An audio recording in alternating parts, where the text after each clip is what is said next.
उस रात मैंने जो देखा उसने मेरी नींद, मेरी हंसी सब छीन लिया। आज भी आंख बंद करता हूँ तो वो नजारा, वो आवाजें और वो आसमान में मंडराता हुआ ड्रोन सब मेरी रूह में गूंजने लगता है। रात का समय था, करीब 2:47 AM। आसमान में बादल थे, चांद कभी बादलों के पीछे छुपता कभी झांकता।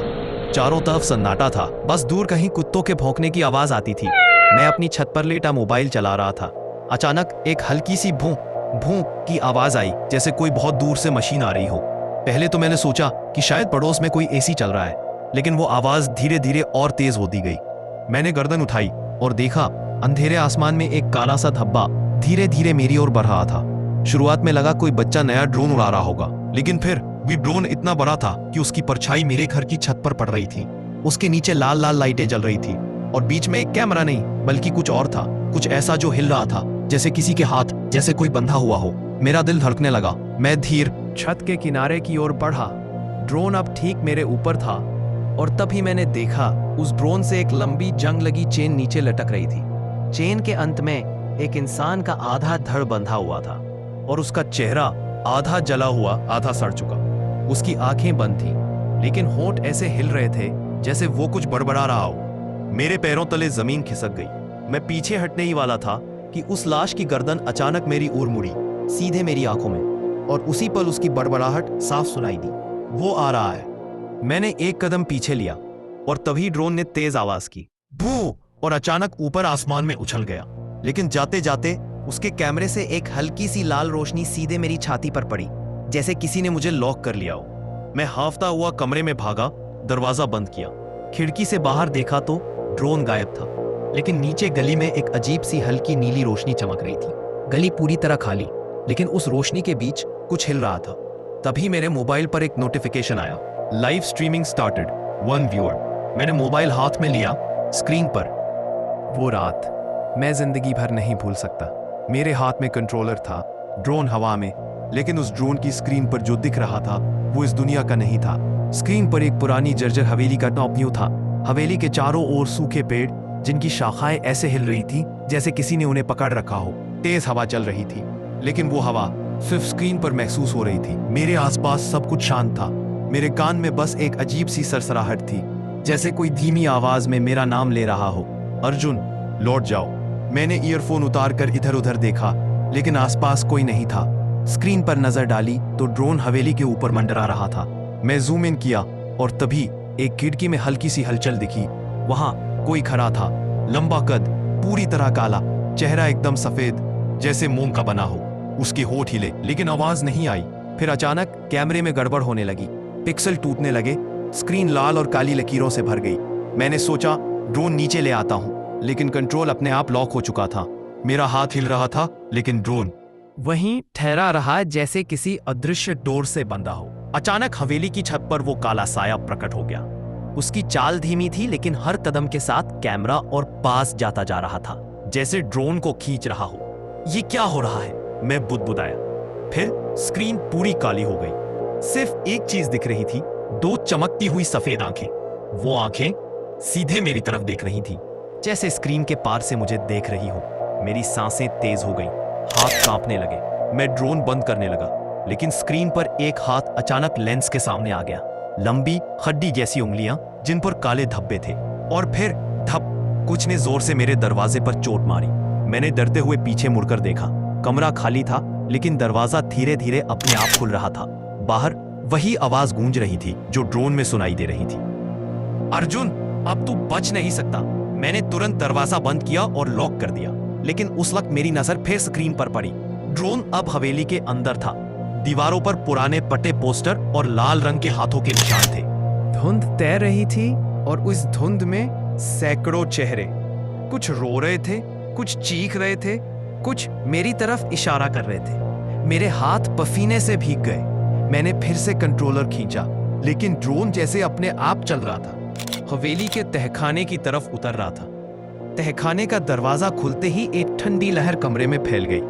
स्क्रीन पर एक लोहे का पिंजरा दिखा और उसके अंदर कोई इंसान बैठा था। उसके गले में जंग लगी जंजीर थी और शरीर पर पुराने घाव। उसने धीरे धीरे अपना चेहरा उठाया और वो मैं था। हाँ, पिंजरे में बैठा इंसान बिल्कुल मेरी तरह दिख रहा था। वही कपड़े, वही चेहरा, वही डर से फैली आंखें। मेरी रेर में ठंडक दौड़ गई। पिंजरे वाला मैं धीरे धीरे होंठ हिलाने लगा, बच जा वरना तू यहां से कभी नहीं जाएगा।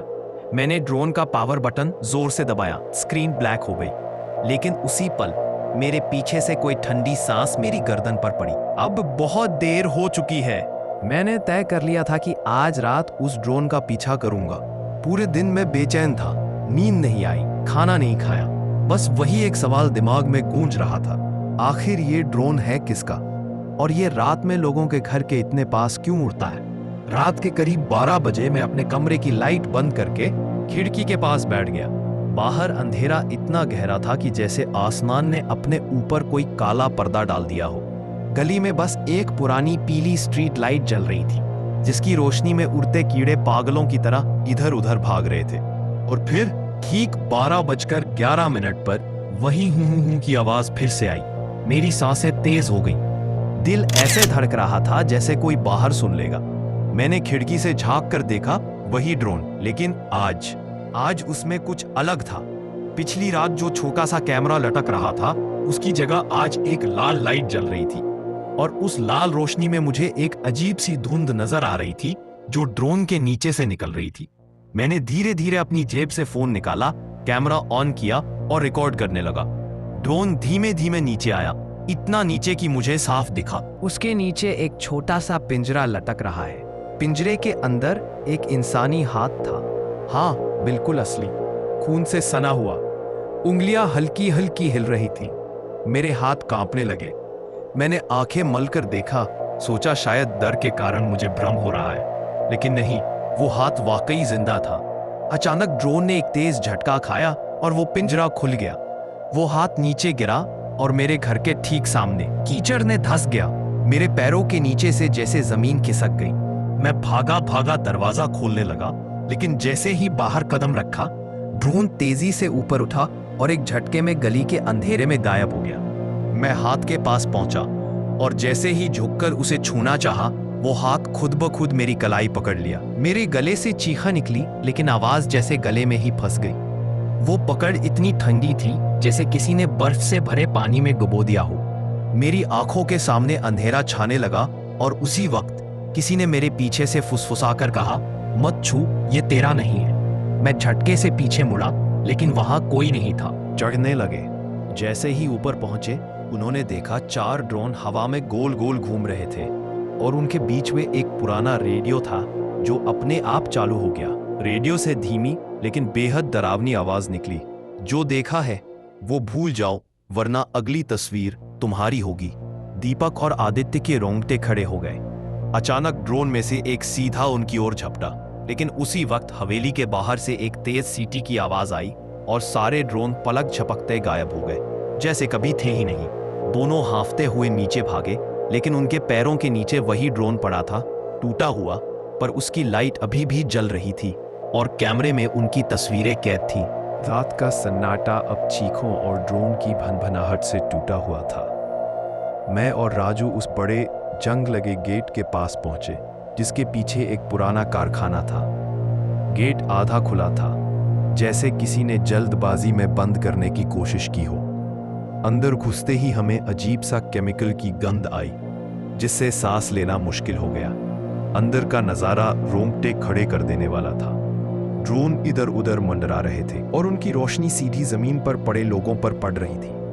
उनकी पीठ पर अजीब सा कट का निशान था, जैसे किसी मशीन से खाल उतारी गई हो। उनके शरीर से हल्की धुंध जैसी चीज निकल रही थी, जिसे एक बड़े स्टील के कंटेनर में खींचा जा रहा था। राजू धीरे से बोला,